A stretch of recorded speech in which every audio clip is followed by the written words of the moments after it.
Bonjour tout le monde, j'espère que vous allez bien. Bienvenue dans cette nouvelle vidéo dans laquelle vous allez pouvoir tester votre niveau B1 à travers 20 questions. Vous êtes prêts? C'est parti! Voici le plan de notre cours. On va commencer par la compréhension écrite. Bon, vous répondrez à 5 questions sur un texte, dont la deuxième partie qui sera consacrée au vocabulaire. Cette partie comporte aussi 5 questions. Il faudra faire attention au sens des mots et aux expressions. Troisième partie, encore 5 questions, cette fois-ci pour tester votre capacité à repérer et corriger des erreurs courantes. Quatrième partie, enfin 5 questions sur les règles grammaticales de base. Donc le test comporte 20 questions au total. À la fin, vous devrez compter vos points vous-même. Je vous donnerai ensuite un barème pour évaluer votre niveau. Première partie, compréhension écrite. Dans cette première partie, je vais vous lire un court texte. Après l'avoir écouté, vous devrez répondre à 5 questions qui suivent. Soyez attentifs aux détails. Lucie est allée au marché ce matin pour acheter des fruits. Elle a pris des pommes, des bananes et des oranges. Ensuite, elle est rentrée chez elle pour préparer un gâteau. Je répète, Lucie est allée au marché ce matin pour acheter des fruits. Elle a pris des pommes, des bananes et des oranges. Ensuite, elle est rentrée chez elle pour préparer un gâteau. Première question. Où Lucie est-elle allée? A. À la plage. B. Au marché. C. À l'école. D. Au travail. Vous avez 5 secondes. Vous êtes prêts? 5, 4, 3, 2, 1. La bonne réponse, au marché. Deuxième question. Quels fruits a-t-elle acheté? Des pommes, des bananes, des oranges, des pommes, des fraises, des kiwis, des pommes, des raisins et des pêches, ou bien des pommes, des poires et des cerises. Vous êtes prêts? 5, 4, 3, 2, 1. La bonne réponse, des pommes, des bananes et des oranges. Troisième question. Pourquoi est-elle rentrée chez elle? Pour se reposer, pour acheter d'autres fruits, pour préparer un gâteau, pour aller au travail. Alors vous êtes prêts? 5, 4, 3, 2, 1. La bonne réponse est pour préparer un gâteau. Quatrième question. À quel moment de la journée est-elle sortie? Le soir, le matin, la nuit, l'après-midi.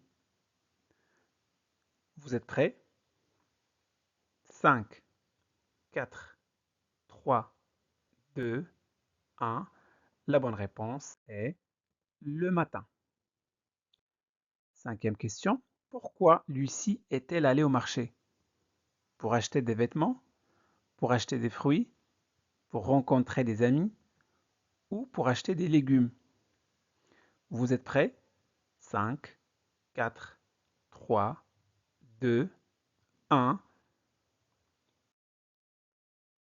Pour acheter des fruits. Parfait. Passons maintenant au vocabulaire. Vous devrez choisir le mot juste, trouver un synonyme ou repérer l'intrus dans une série. Cela permet de vérifier la richesse de votre lexique. Première question. Trouvez l'intrus. Anxieux, inquiet, détendu, stressé. Vous êtes prêts? 5, 4, 3, 2, 1. La bonne réponse, détendu. Anxieux, inquiet et stressé sont des émotions négatives liées à la tension, à l'angoisse. Elle exprime une malaise intérieure. détendu, au contraire, est une émotion positive qui traduit un état de calme et de sérénité. C'est bon? Deuxième question. Trouvez l'intrus. Fatigué, exténué, épuisé, dynamique. Vous êtes prêts? 5, 4, 3, 2, 1. Dynamique. Fatigué, exténué, épuisé expriment différents degrés de fatigue ou de grande lassitude. Dynamique, au contraire, évoque l'énergie, la vitalité et l'activité. Troisième question, toujours la même consigne, trouvez l'intrus.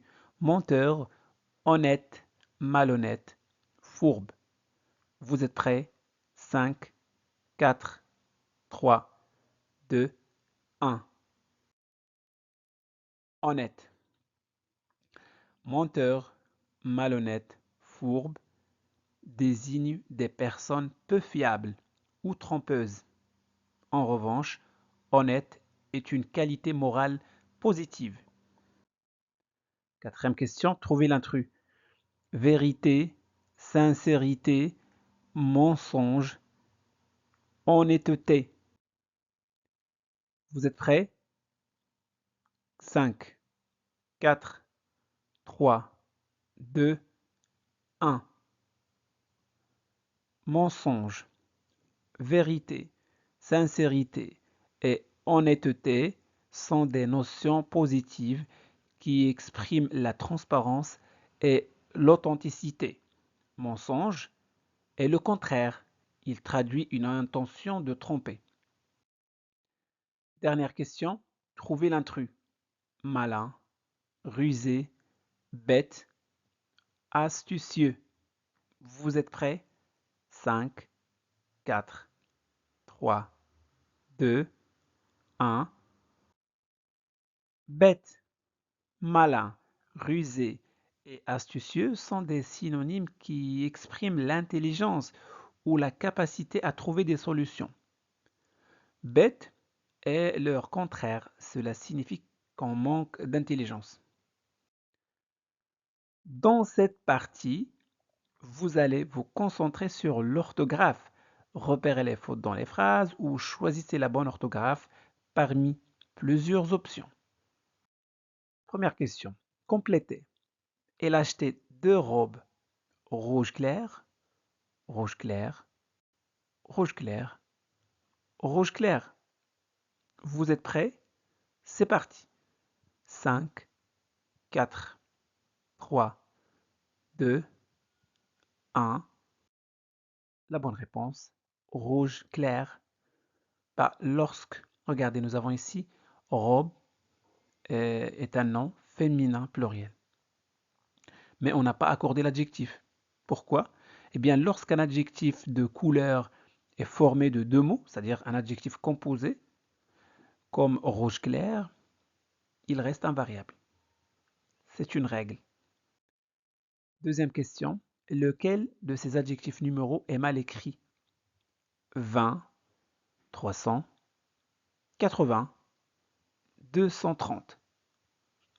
Vous êtes prêts? 5, 4, 3, 2, 1. 20, correct. 300, correct, car 100 est multiplié et non suivi d'un autre nombre. Il prend donc un S. La même chose, 80, correct. 20 prend un S, car il est multiplié fois 4 et non suivi d'un autre chiffre. 230 est incorrect, car 100 est suivi d'un autre adjectif numéral, 30. Donc, il doit rester invariable. La bonne écriture est 230 sans S à 100. Troisième question, quel adjectif est mal accordé? Des robes vertes, des chaussures noires, des jupes violettes ou des chemises blanches. Vous êtes prêts? 5, 4, 3, 2, 1. violet. Le mot jupe est féminin pluriel, donc l'adjectif violet est incorrect. Il faut dire des jupes violettes. Quatrième question, complétez les lettres que j'ai envoyées, envoyées, envoyées ou envoyées hier sont sur la table. L'accord du participe passé. Alors vous êtes prêts? C'est parti. 5, 4, 3, 2, 1. La bonne réponse est envoyer avec ES. Rappel, avec l'auxiliaire avoir, on accorde le participe passé uniquement si le COD est placé, le COD c'est le complément d'objet direct, est placé avant le verbe. Dans cet exemple, le participe passé envoyé s'accorde avec le COD les lettres qui est placé avant le verbe avoir. Voilà. Donc, on va ajouter E du féminin et S la marque du pluriel. Dernière question. Quelle est la nature de l'heure dans la phrase suivante? Marie a téléphoné à ses parents pour leur annoncer la nouvelle. Adjectif possessif, pronom personnel ou pronom possessif. Vous êtes prêts? C'est parti. 5, 4, 3, 2, 1. La bonne réponse, pronom personnel. Dans cette phrase, l'heure est un pronom personnel qui remplace à ses parents. Il fait partie des pronoms compléments d'objet indirect. Nous allons maintenant tester vos connaissances en grammaire. Vous devrez compléter des phrases, repérer des erreurs ou choisir la bonne construction grammaticale selon les règles du niveau B1. Première question, complétez la phrase avec le bon pronom relatif. Voici le livre où j'ai acheté hier, qui j'ai acheté hier ou que j'ai acheté hier. Vous êtes prêts? C'est parti. 5, 4, 3, 2, 1. La bonne réponse, que. Au départ, nous avons deux phrases. Voici le livre, qui est un groupe nominal en fait. Et la deuxième phrase, j'ai acheté un livre hier. Pour relier ces deux phrases et éviter la répétition du mot livre, on remplace livre dans la deuxième phrase par le pronom relatif que. Comme livre est le complément d'objet direct du verbe acheter dans la deuxième phrase, on n'utilise que pour faire la liaison. Ainsi, la phrase devient voici le livre que j'ai acheté hier, puisque le pronom que remplace le COD et permet d'éviter la répétition. C'est bon? Parfait. Deuxième question, transformez les phrases suivantes de la voix active à la voix passive. La police arrête les criminels. Les criminels ont été arrêtés par la police. Les criminels sont arrêtés par la police. Ou les criminels sont arrêtés par la police. Vous êtes prêts? 5, 4, 3, 2, 1. Les criminels sont arrêtés par la police.